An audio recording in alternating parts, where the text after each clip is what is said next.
Ang Interpol po, unang-una mahilig din lang talagang ituro ang kamay sa Interpol. Nalaman naman po natin na sa kaso ni Tatay Digong, hindi talaga dumaan yan sa Interpol, no? At talagang kinidnap lang ng mga otoridad sa Pilipinas si Tatay Digong at dinala sa dahig. Pero gayon pa man, bakit po hindi ako natatakot? Kasi ang Interpol po, international police organization. Hihingi sila ng tulong na arestuhin. Now, saan pumapasok ang Interpol? Nagbibigay po yan ng notice sa mga bansa na kasapi ng Interpol, kasama po ang Netherlands. So ang gagawin po ng Interpol, hindi po Interpol ang huhuli. Ang huhuli po ay Dutch police. Now, bakit naman hindi gagawin ng Dutch police yan? Dahil alam po nila na meron akong asylum. At kapag meron akong asylum, ibig sabihin yan, may karapatan ako na non-refuma, na hindi mapabalik doon sa bansa kung saan ako nanggaling, in my case, Philippines. Dahil ako nga po ay ginigipit. Ang biktima ng kidnapping! Send him home! Send him home! Send him home! Dapat isigaw natin sino ang pinakamagaling na presidente ng Pilipinas! Duterte! Duterte! Duterte! Duterte! Duterte! Duterte! Sino ang salot sa Pilipinas?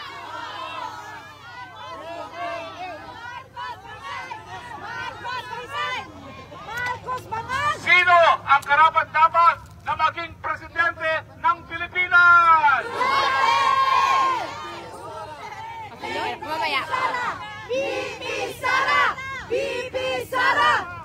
Ano ang ating hiling para kay Tatay Digong?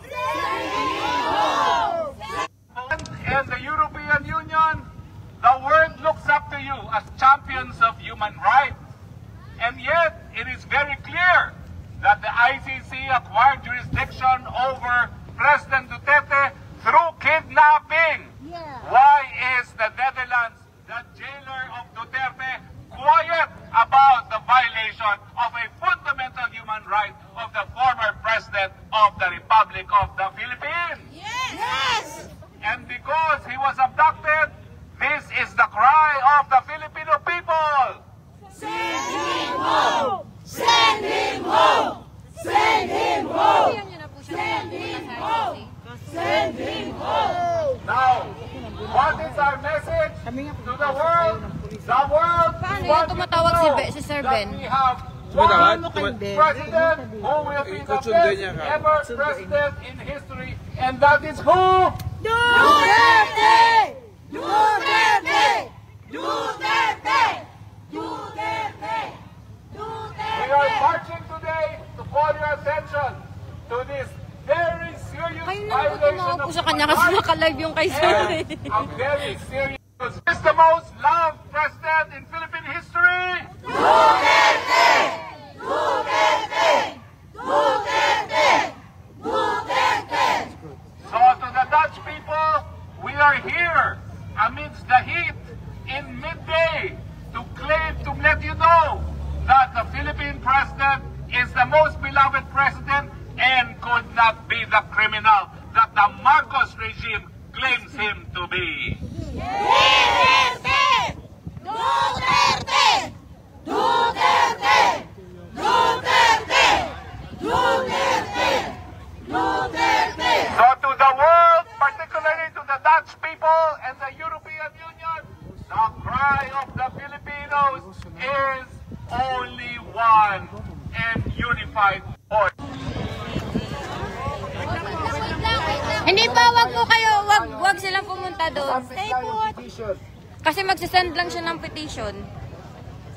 Marshall. Hanggang dito lang tayo. Dito lang tayo, dito lang. Isasubmit lang yung ano, signatories.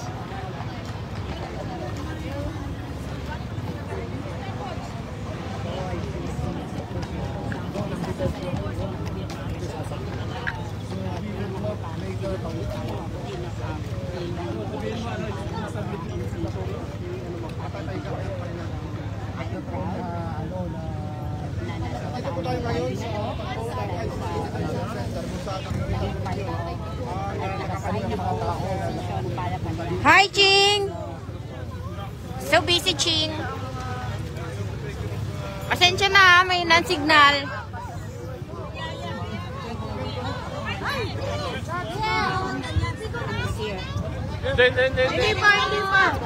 Hindi pa daw.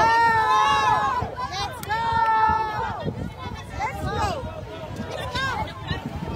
Hey, go na daw tayo, go! Follow the, ano? Go, go, go! Go, go!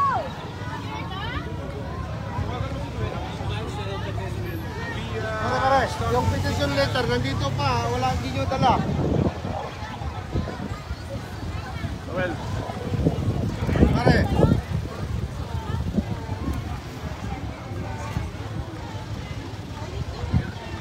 inaalis na lang po, pero yung petition letter. Pabalik na po to. oo. Diretso na. Pabalik Diretso sa to, Malibel. Oo. Pero diretso na to sa Malibel. Si attorney. Putol. Wala ka lang yung petition. Hindi, kasi hindi na, video mo ko. Ganyan. 1, 2, 3, go. So, andito po tayo ngayon sa harapan ng ICCDT City. Nakikita po niyo sa ating bulungan ang mga taga-suporta ni Dr. Hugo Duterte. Sama-sama pa rin sila naglalakas pabalik na ito ng Malibel. At yung iba ho natin yung ibang mga taga-suporta ay nandun po sa ICC Detention Center, ano?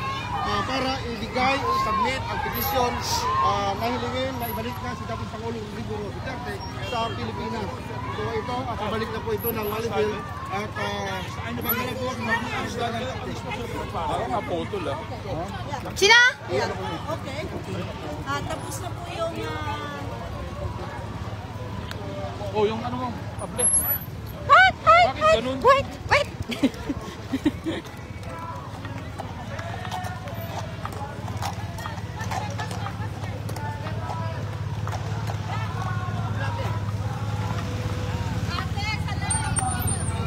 Hindi ko po, ihintayin ko po si Sir Harry.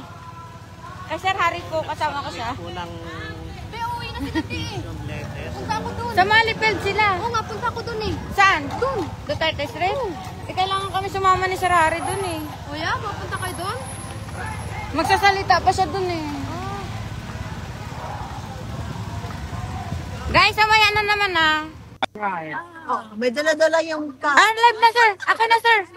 Hi, how are you? Mabuti po na ang kalagayan nyo. Ika-66 day na ata mula nung kiniyot nyo yung Tatay Digong at ngayon po nagkakaroon ng napakalaking marcha ang mga supporters si Tatay Digong. At kanina lang po, kasapi kami sa marcha. Tumigil po kami sa ICC, nagbigay kami ng petisyon na nagsasabi na dapat palayain ang Tatay Digong dahil siya po'y kinidnap at hindi dapat na magtuloy ang jurisdiction ng hukuman dahil ang kidnapping po ay illegal. Magtitipon-tipon po kami muli sa Malifield, parang luneta yan dito para sa mas malaking pagtitipon.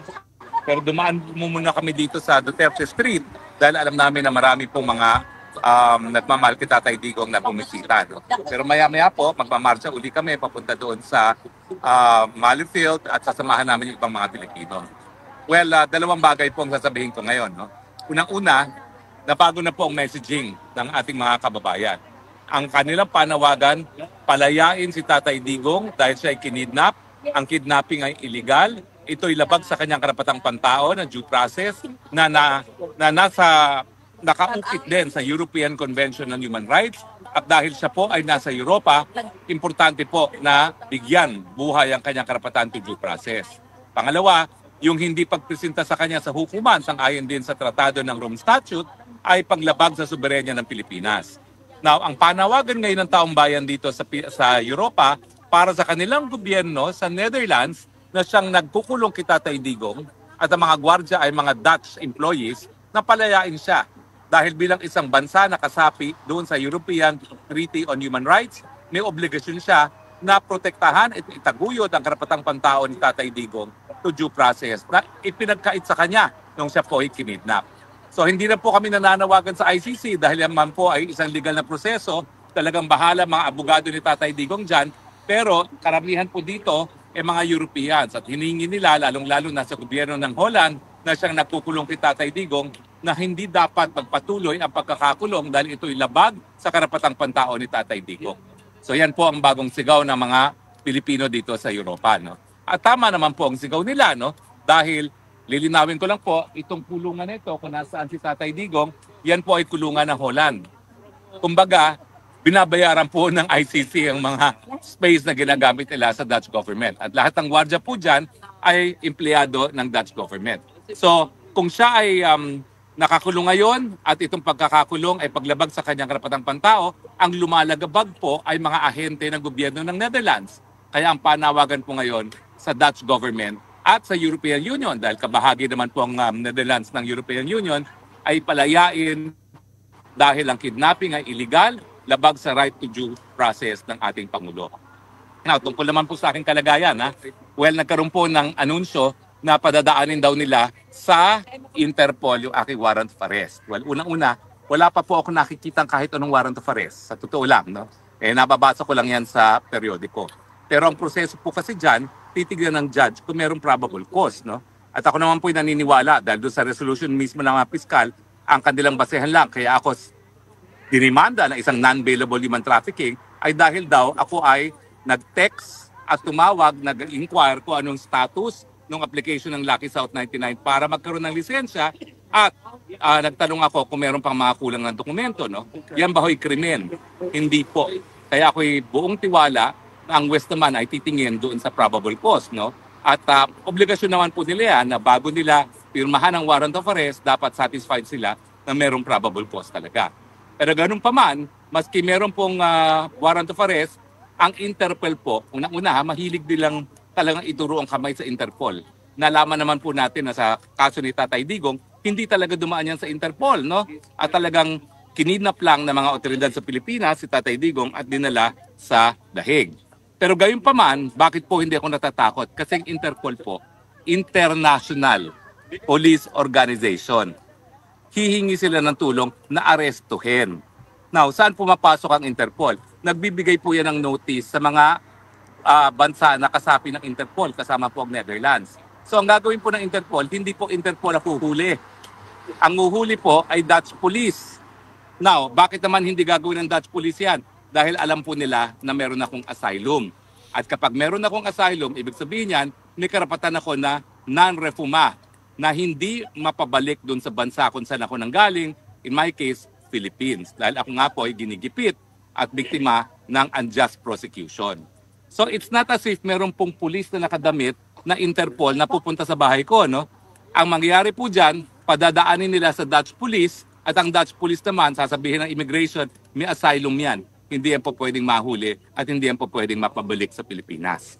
So, ang problema po sa kanila, puro fake news sila. Pati nga, alam nyo, hindi ko na alam kung anong paniniwalaan itong warrant of arrest nito. Wala naman ako nakikita pang warrant of arrest. Kung may warrant of arrest ako, ba't hindi nila ipakita? Nagsimula pa raw sila ng search, mga tracker teams. Hello, ayan o, yan ang kulungan ni Tatay Digong. Narito si Harry Roque, nag-a-apply ko ng pera para magkaroon pa kayo ng tracker team. Ano yan? Kaya kayo bumuo ng tracker team para hanapin ako para may pondo na makurakot ninyo. Alam naman ng lahat kung nasaan ako. Ayan o, araw-araw nandito ako sa piling ni Tatay Digong. Dahil ayan, dyan sa likod ng bakod na yan, nandyan si Tatay Digong. Ang naiisip ko lang, kaya nag-tracker team pa kayo para sa akin, kukurakutin nyo yung pera. Kasi habang may tracker team, may pondong hihingin. At hindi naman kayo po pwede pumunta rito na kayo mismo mag-aresto dahil baka naman hulihin kayo ng Dutch authorities. Because that is usurpation of Dutch police authorities. Gawin nyo yan para makulong kayo dito. Kaya lang, pag kayo nakulong dito, padadalhan na namin si Tatay Digong ng bulad. Hindi kayo pa pwedeng mag-share. Para kay Tatay Digong lang yan. Dahil hindi kayo mabubuting tao. Para kay Tatay Digong lang ang bulad. So, fake news po yan talaga. Puro fake news sila, no?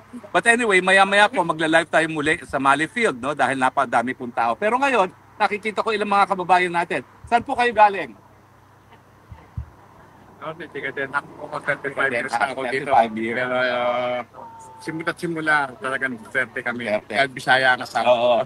Pumunta ba kayo sa Mali Field? Dahil maya? Nakita-kita ka nga po sa tabi. Ako yun. Namamalengke po ako dito. Kaya nga. Oo. Kayo po. Kasi saan po kayo? Taga Switzerland. Ba't po kayo nandito ngayon? para kay Tatay Digo. Oo. Ano po mensahe nyo kay Tatay Digo? Pa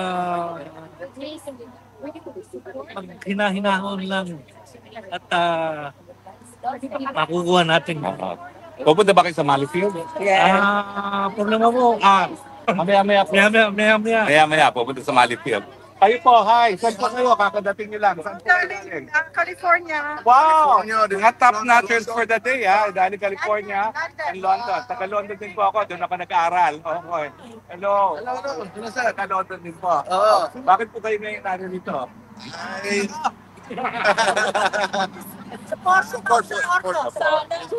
Oo. Meron din po pagtitipon sa Malifield. Pupunta rin kayo doon, no? Anong oras ba? Ngayon na, ongoing. Hanggang alas 6 naman yun. Nag-marcha na kami, papuntang ICC. Nagbigay ng petition. Tapos, nagpunta lang ako dito. Dalan ko maraming mga Pilipino. Hindi kasi alam ng mga Pilipino na may malaki talagang rally ngayon sa Malifield. So, punta tayo sa Malifield, ha? Sige. Oo, we'll see you later, ha? Oo, kain po. That's for everyone. That's for everyone. Kaya lang parang wala na atang plato, pero please free, ha? Sir, mamaya sasama ka rin ba sa amin doon sa Philippine restaurant? Sa Nakanatrip ka namin. ako, kasi po natin kasi may mga bisita. May mga bisita kasi, ha? Picture tayo, picture daw, picture. Tara kayo. Sir. Mga bagong dating. Champions. Yeah, From London. California. California. Thank you so much. Okay. Thank you po. What happened? Okay. So mga kababayan, ha? Pagtitipon-tipon kami muli sa Malifield, magla-live ulit tayo doon at makita nyo kung anong happening dito sa Danere. Okay, ha? Picture po, isa po ng selfie.